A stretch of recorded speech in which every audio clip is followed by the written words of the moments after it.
Carwyn James. Wncl Carwyn i Llyr, wrth gwrs. Carwyn i'r rhan fwyaf o bobl, ambell un yn galw i enw llawn Carwyn James.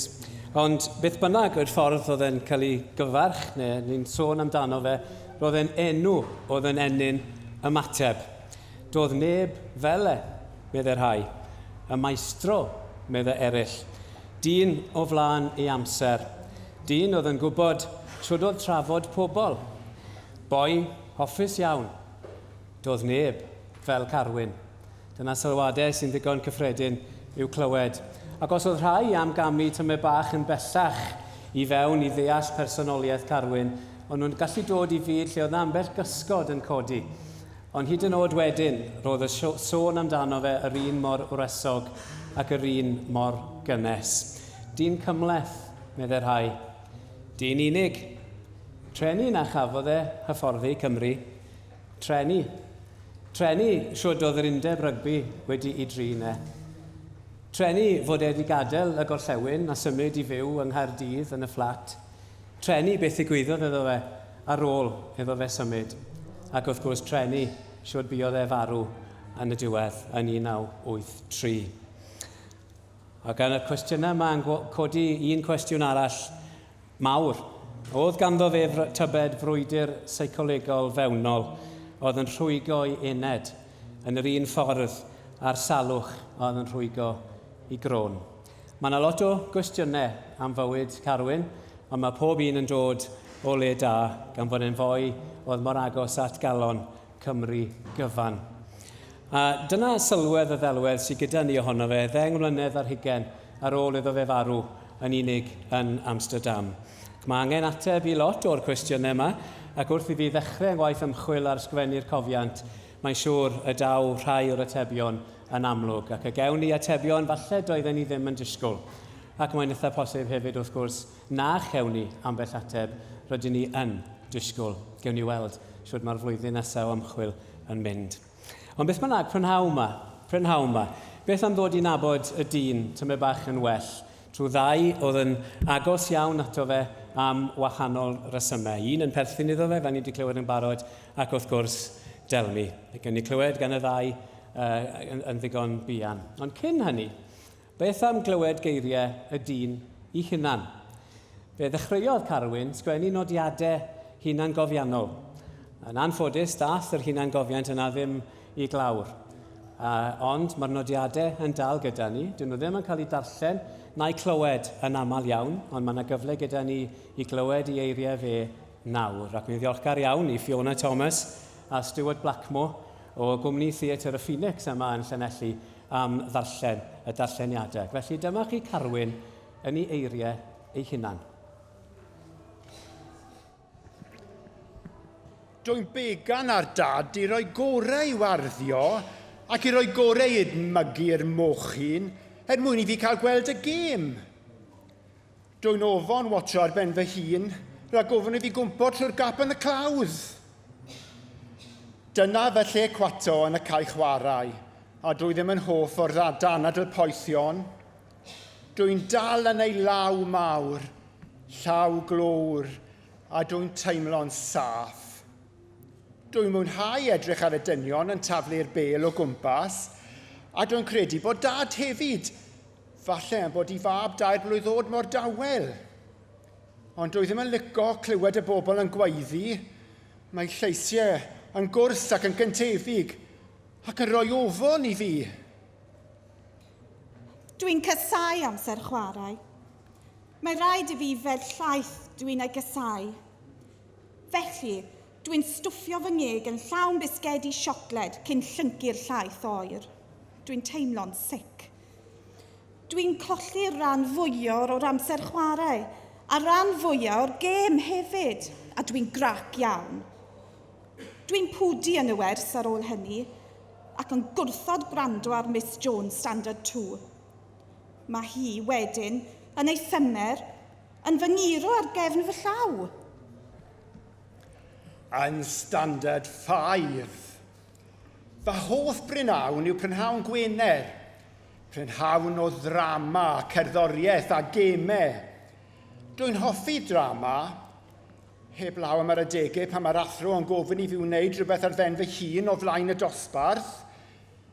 Mr Evans yw'r athro drama. Ein bod ni yn ei alw, gwyn siop y tu ôl I ddigefau ne, achos bod I rieni yn redeg y siop ar swyddfa bosg gyferbyn ar ysgol. Dwi'n teimlo'n brawd iawn mae fe yn ysgrifennu a cynhyrchu dramau.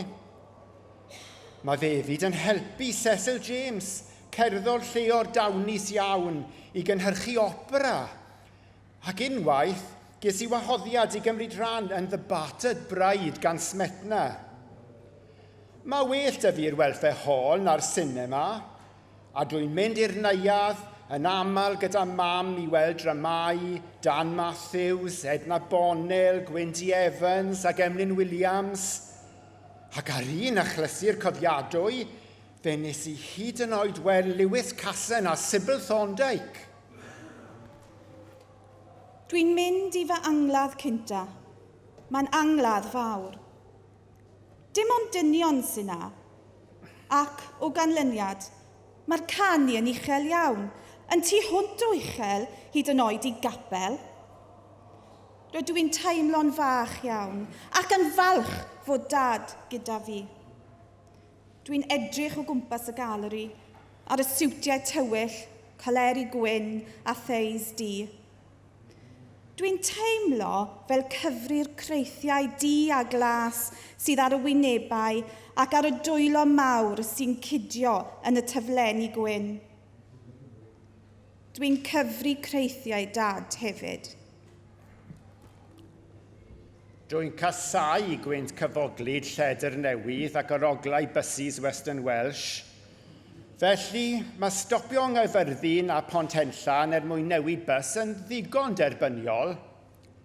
Mae'r bryniau crwn, y llethrau coediog, yr anifeiliau tamddenol yn y caeau yn bleser.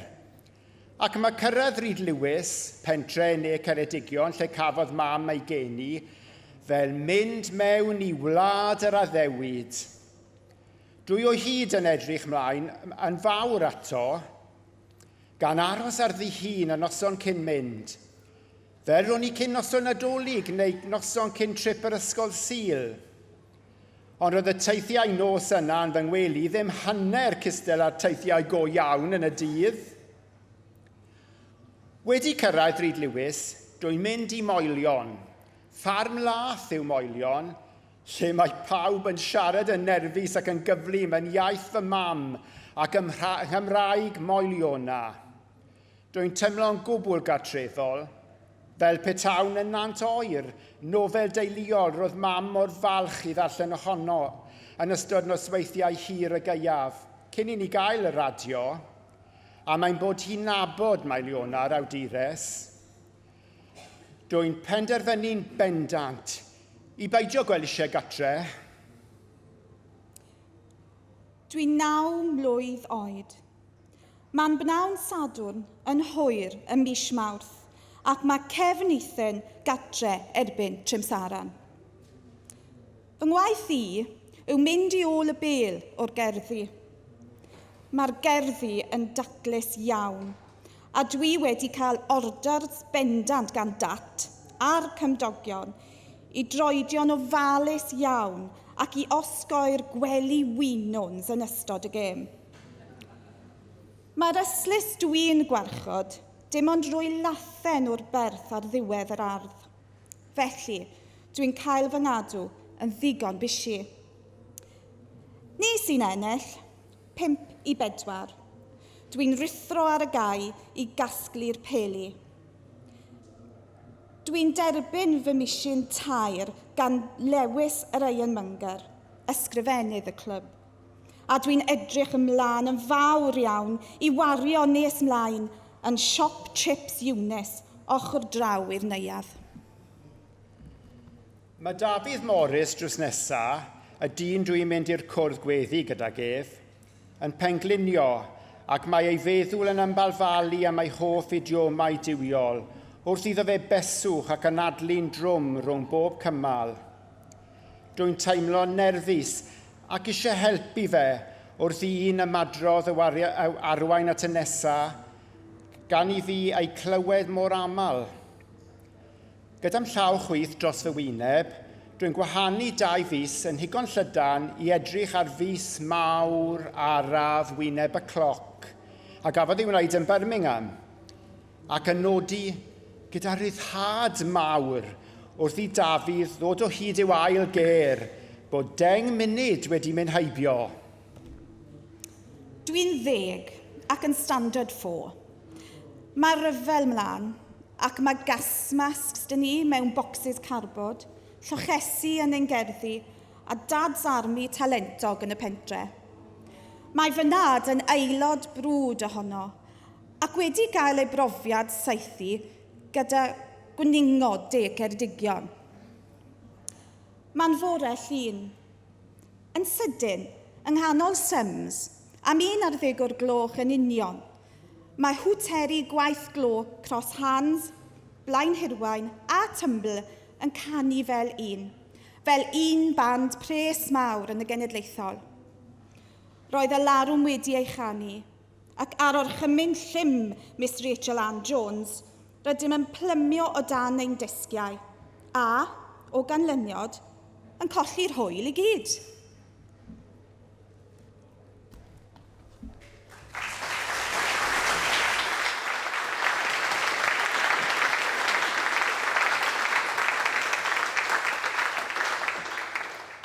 Fiona, diolch Stewart. Ond dyw yn drenu na chafon i'r hunan gofiant yng ngeiriau Carwyn I hunan. Mae'r rhyddiaeth yna yn darllen yn hyfryd fel rhyddiaeth DJ Williams a Dylan Thomas ar ei gorau trenu, ond mae'r nodiadau gyda ni yn sicr. A dyma chi ddarn arall nawr, na I ddarllen. Bob nos, ar ôl ysgol, rydyn ni'n chwarae ar ein hewl ni, hewl yr ysgol. 2 frawd yn erbyn 2 frawd. Meirion yr hynna a fi yr ifanca yn erbyn ein brodyr, Dewi a Eiros. Rydyn ni'n chwarae touch rygbi, ond fel sy'n digwydd yn aml, mae touch yn troi yn tackle.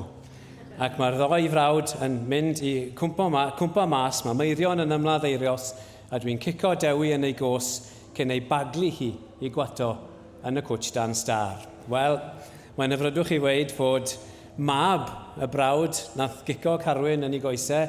Gyda ni fan hyn nawr, Llyr, diolch o galon I ti am ddod ato ni. Oedd dy dad a Carwyn yn cwmpa mas yn aml? Dim yn aml, falle fel plant yn ware rygbi fel o'n nhw'n neud I fas y tŷ, rhwng y tŷ a'r ysgol gynradd. Ond ar ôl nhw dyfu lan yn sicr sy'n credu oedd byth gair cros rhwng nhw. O'n nhw'n rhannu'r un gwerthoedd, oedd I gwleidyddiaeth nhw yr un peth a'i hagwedd at Gymreigdod. Falle yn un ystyr o'n nhw'n wahanol achos oedd Carwyn yn enwog am fod yn ddiacon y set gefen. Ond gath yn had fel banciwr ifanc brofiad digon anymunol gyda un o ddiaconiad Tabernacl. A penderfynodd dyrnod hwnnw na fydde byth yn derbyn gwahoddiad I fod yn ddiacon. A beth nath e'n lle hynny oedd ymladd cornel pob gweinidog gallai fe. A os oedd e'n mynd I gwau unrhyw set fawr, oedd yn gwarafyn codiad cyflogi'r gweinidog. Ffordd arall o'n i'n teimlo oedd yn had yn lot mwy allblyg na Carwyn.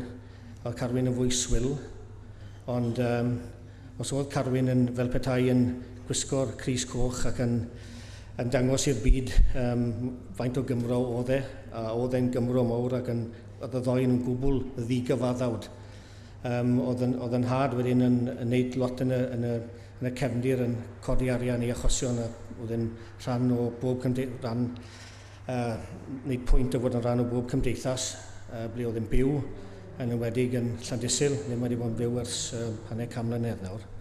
A felly oedd e'n codi tipyn o arian i'r achosion fel yr Urdd a'r blaid ac yn y blaen. Na Carwyn a'i frawd.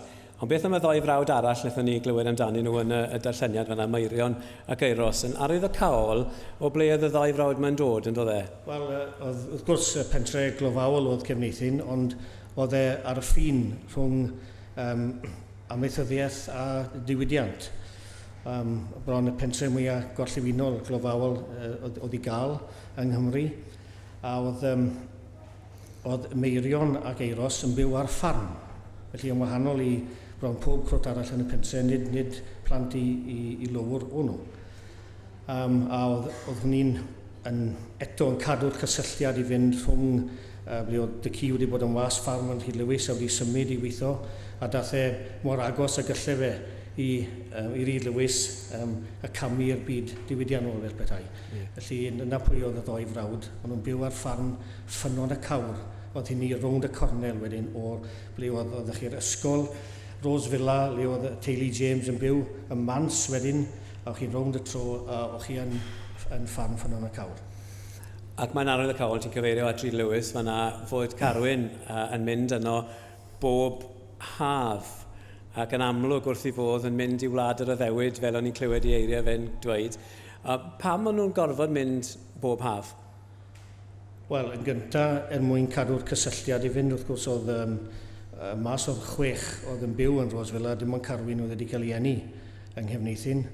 Oedd e'n rhan o strategaeth myngu. Oedd hi ddim eisiau y ddoi fab i weithio dan ddaear.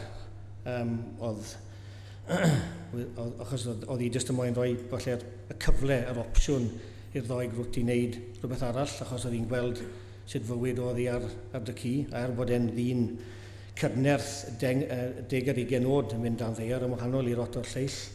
A oedd e dal yn dioddau, achos oedd y pneumoconiosis yn eich calch i gyd yn y diwedd. Oedd nhw'n mynd lawr i ffarm Moelon yng nghanol pentre Rhyd Lewis.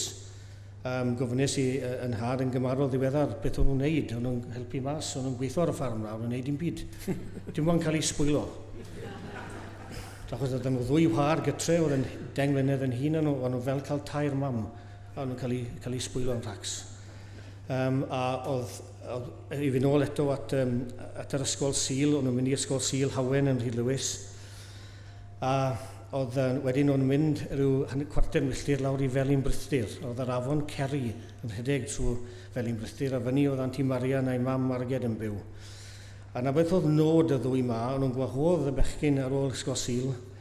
O'n nhw'n bwydo nhw mor dda, oedd y fordydd yn gwegian gyda treifls a pob math o bethau.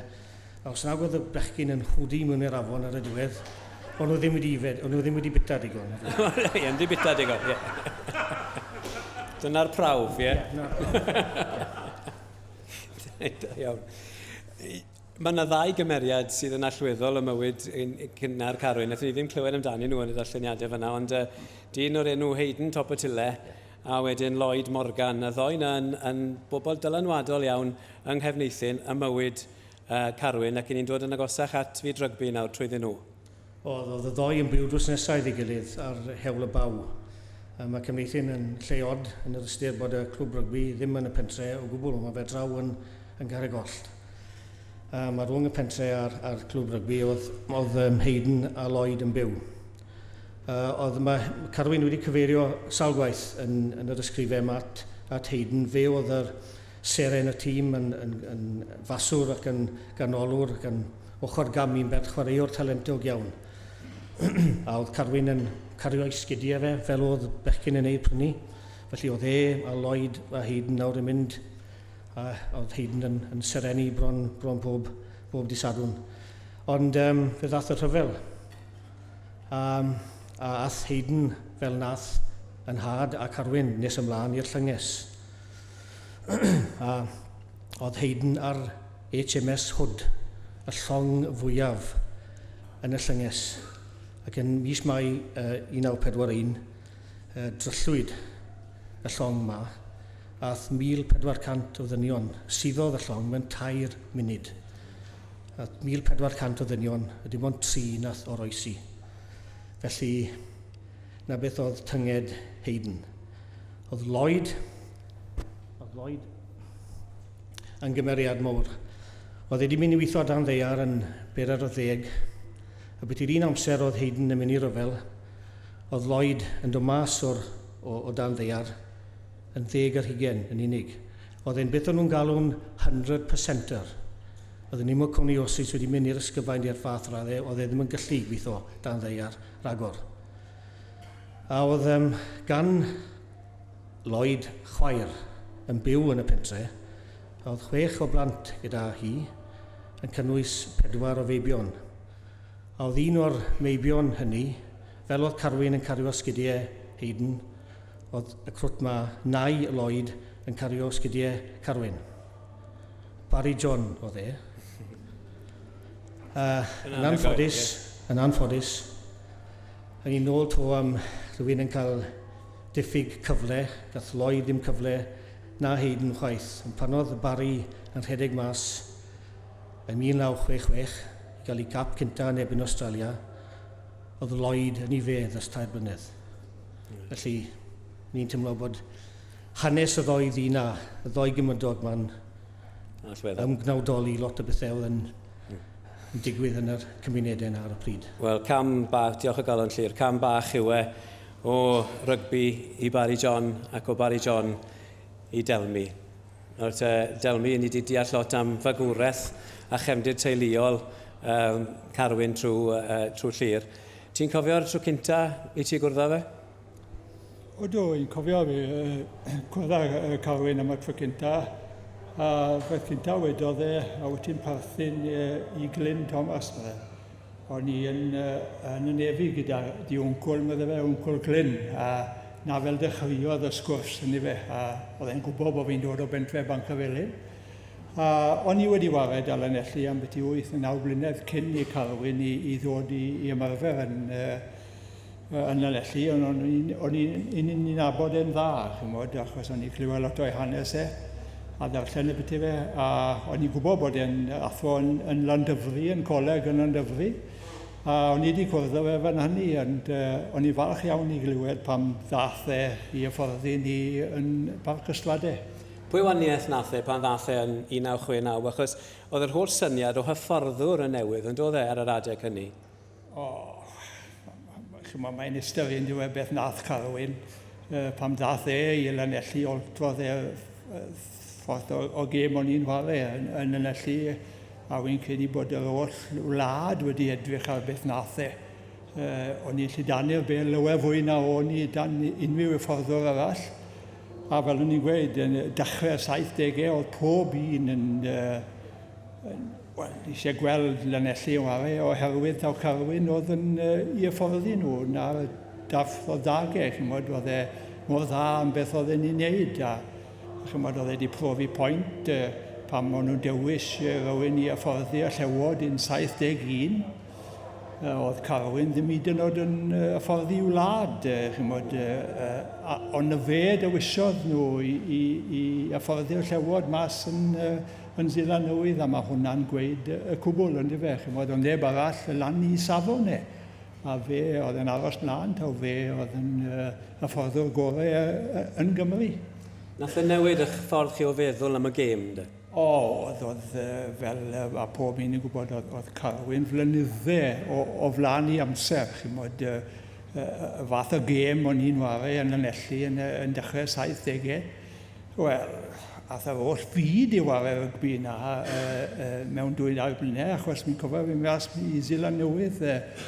Oedd fantes da ni i fi mas i Seland Newydd oherwydd achos oedd neb yn nabod Carwyn mas yn Seland Newydd, ond nhw'n gwybod o'n nhw'n meddwl os bys e fe werth rhywbeth e fe'n hyfforddi Cymru, ynddo fe. Ond yna'r sioc fwyaf gelon nhw, wrth gwrs, wedi wsnodd neu ddwy, bod ni'n ware fath o rygbi o'n i'n ware dan Carwyn. Ac oedd yn amlwg, achos oedd neb yn gwybod pwy oedd e, oedd lot o'r wasg yn troi lan i'ch sesiynau hyfforddi chi, ond oedd e. Ond oedd gan Carwyn i ffordd o dwyllo nhw? Oedd dan ni dîm da sy'n dwywaith am ni. Oedd gwmyd o bach i Carwyn fe sylwes i ni yn y mis cynta. A rhaid ni'n gofio amser o'n i'n teithio da llewod yn ôl hynny. O'n i mas am 3 mis, dim am 5 bwsnodd fel maen nhw yn awr. A wedyn mis cynta oedd pob un yn dechrau sylwi. Pwy yw hwn, pwy yw dyn ma sy'n hyfforddi, achos o'n i'n wedi colli gêm, ond fe gyda lan i'r braf gynta. Amser oedden ni'n mynd mas i hyfforddi cyn y test cynta mas yn Seland Newydd. Oedd pob un o'r pres na'r cameras i gweld beth allan nhw i ddysgu, ynddo fe. Carwyn yn y mas wedyn a cricket bat a stumps a bethau i ni gael gêm o cricket. A ni twyllo nhw, yn llwyr, na fel oedd e'n feddwl, na Carwyn yn ei gyfer i chi. Ie. A'r pwyslais ar meddwl, achos oedd e'n meddwl yn gloiach na pawb arall, oedd e'n meddwl yn wahanol ac mewn ffordd gwahanol. Sa i wedi gweld neb yn debyg yn y byd. Oedd e'n lla darllen eich meddwl chi, oedd e'n flynyddau o flan i amser, wel sy'n rhywbeth ar ei fod. A peth mwyaf bwysig wy'n credu oedd unrhyw ffordd neu unrhyw ddyn, bod parch iddo fe. A amser chi'n cael gwyddelod ar Albanwyr, a hyd yn oed o Saeson yn parchu dyn. Chi'n bod mae rhywbeth o beth i dyn, na beth oedd gwmynt o barch i Carwyn, a weles i, fel o'n i'n gweud y gwyddelod, dynion gwyllt, lot o'n Willie John McBride a Fechinach, o'n i wedi teithio ag y dwy yn y dair waith cyn ni, a amser oedd yn cael control ar boes na. Mae chi'n gweud mae rhywbeth arbennig y beth yw'r dyn, a na fel fi oedd i trwy'r daith, wel, y tîm cynta sydd wedi ennill y frwydr mas yn Seland Newydd, a mae na dros 20 mlynedd yn ôl, a mae na'n gweud y cwbl y beth i pwy mor dda oedd Carwyn. Yn sicr. Ie. Oedd pobl o'r gwledydd eraill yn ei barchu fe, yn amlwg fel y ti'n gweud, ynddo fe. Ond eto i gyd ar y daith yn 71, oedd na rhyw berthynas arbennig rhwng Carwyn a chi chwaraewyr o Gymru. Newedig yr rhai yn siarad Cymraeg. Oedd ddim yn dangos ni, wrth gwrs, oedd ddim eisiau dangos ni o Saeson a gwyddelod yn ei fed o Gymru. Oedd e sort o berson, oedd e'n mwynhau siarad Cymraeg, a bob nos wedyn, falle, dan 5 munud, 10 munud fachos, oedd e'n gweld grŵp o'n i Gymru gyda'i gilydd y cornel, oedd e'n weithio i ffordd mewn, a i siarad Cymraeg. Gweld y balchder ynddo fe, bod e'n gallu siarad Cymraeg. A weithiau, falle fysa noc fach yn drws y stafell weli, a chi'n agor drws Carwyn. A os ma'n sgwrs fach na di, neu dere mas am bryd o fwyd, oedd e moyn cysylltu da ni fechgyn Gymraeg. Wrth gwrs, dim o flaen y lleill. Fel o'n i'n gweud, oedd e wedi pwyso pob un lan, a weithiau, falle os o'n i ryw ddisil fwle, a bod ni wedi bod na yn y bore, oedd wedi gael fach lawr y dwe, wel beth oedd beth, falle fysa noc fach ar y drws beth i 6 o gloch. Os ma'n dod i ddod lawr yr eglwys neu gapel. Mwy na unwaith fe sydd agau mewn i gapel, oedd e'n falch i gael rhywun. Oedd e'n ddyn unig iawn ar y bydiau, ond wy'n credu o'n i'n nabod e gystel a neb, o'n i wedi, wario dan o fe yn Dalanelli a wedi teithio ag e, a llywod ar fe. Weles i neb yn debyg i Carwyn eriod, a beth oedd yn dangos mas oedd bod gwmyd o barch da pob un, dim ond y chwaraewyr, hyd yn oed y bobl mas yn Seland Newydd. Wel, oedd o ar y taith y llewod, 71, hyd yn oed rygbi Seland Newydd wedi oltro. Fel o'n nhw moyn chwarae gêm achos blaenwyr oedd yn cario bel yn Seland Newydd, ysblynyddau maith. Ond wedi taith y llewod i Carwyn i llydanu'r bel hyd y maes, a hyd yn oed pob un y cofnogwyr mwynhau y faith o gêm o'n i'n chwarae. Ar rai, wrth bod ni'n dod i ben nawr yn gloi, dweud un stori. Un peth arall oedd Carwyn yn neud pan o'ch chi ar y daith na'n Seland Newydd, oedd e'n mynd mas i siopa i wylo am anreg i un person arbennig, yn dod e? Oedd e'n gweithio prynu yn coleg y fyndod yn gyfyrddin, a pwy oedd yn fosan o yma ni oedd Nora Isaac. Pob un yn nabod Nora Isaac, a oedd e'n fenyw galed, neb chi'n mesan Nora Isaac y byti. Oedd faid mi mas diwedd bob taith, dered a fi meddwl fe, wy'n moyn prynu anreg i Nora. A wedes i, so ni'n barnu, mae hwn yn olygu'r byd, fel bydd eisiau amser off neu tot, fel a bydde fi. Oedd e'n meddwl y byd am falle bethau'n barnu werth lot, ond oedd un o'r oedd e'n beth mawr, a fi'n cofio Nora'n gweithio flynyddau yn ôl cyn i fawr. Delme dyr am am ydw. Y dyn Carwyn am ydw ddau. A'r unig ddyn ar y ddeia sy'n lle gweithio i beth i wneud.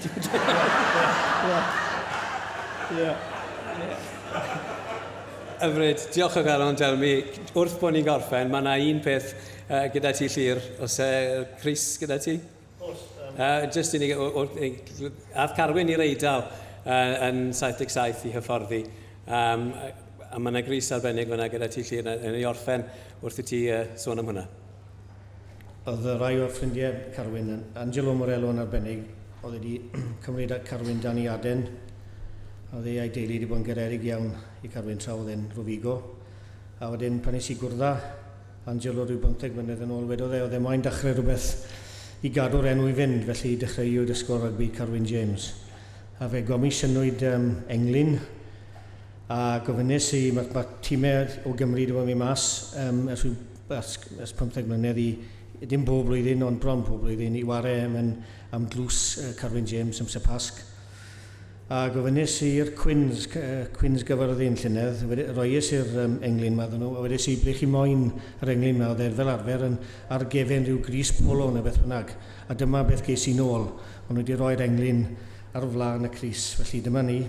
Mae yna gris rygbi a englyn arno fe.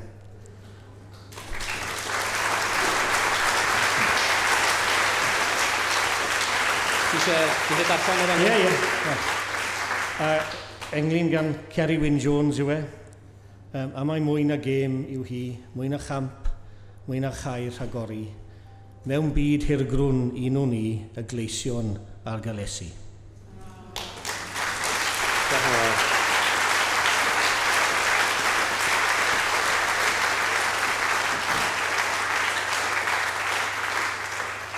Diolch yn fawr, diolch i Stewart, diolch i Fiona, diolch i Llyr, diolch i Delme, a diolch i chi.